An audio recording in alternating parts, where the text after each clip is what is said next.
This is a challenge. Literally, we have to be prepared for every mission.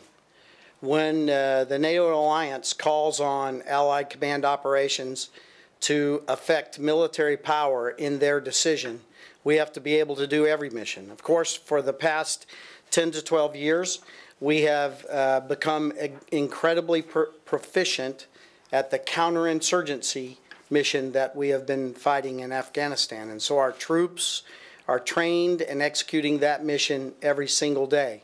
But that is just the first of the missions that we might be asked to do. In the Article 5 sense, when we would have to defend a NATO nation, we have to be prepared for the more high end of military operations. And so we have to be able to execute in each scale.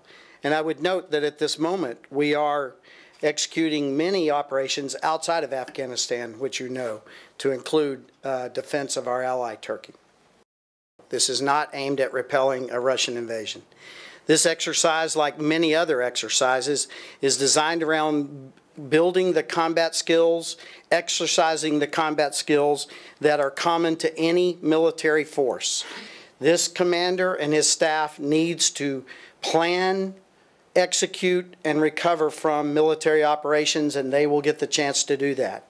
The forces in the field, the subordinate headquarters, will be asked to plan through various tasks, execute those tasks in the exercise, and then recover from what happens in those tasks. This is absolutely common to military formations all over the world, and you expect us, as your military force, to do this.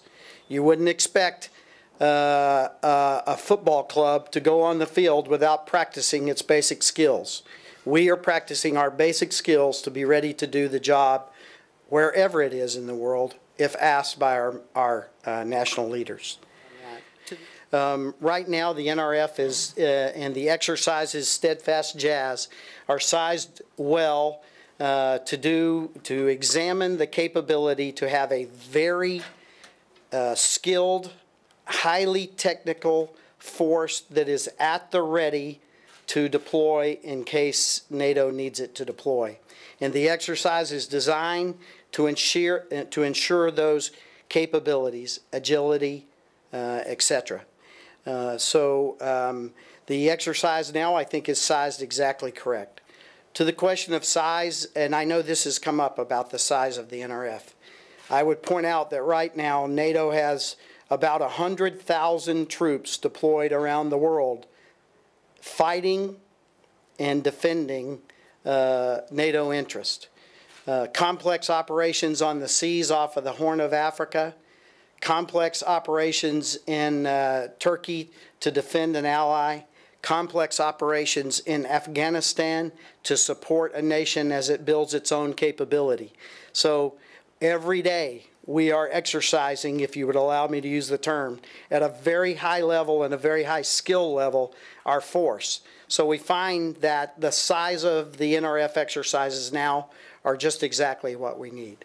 Now, you have asked me a question I really want to answer, which is one of my main thrusts as the Supreme Allied Commander is that as we downsize ISAF, as the mission of ISAF diminishes and troops return, and we have a much smaller presence abroad, I believe it is going to be inherent on myself and my subordinate commanders to develop those new types of exercises that will ensure that we remain at the very high state of readiness that we are now.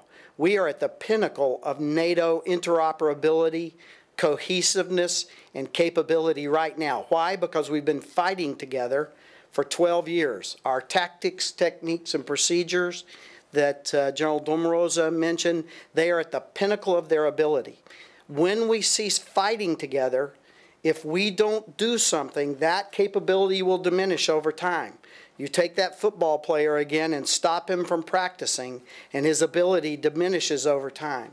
And so in the future, we will have to develop our exercises. And I like to talk about education, training, and exercises. And they are distinctly different.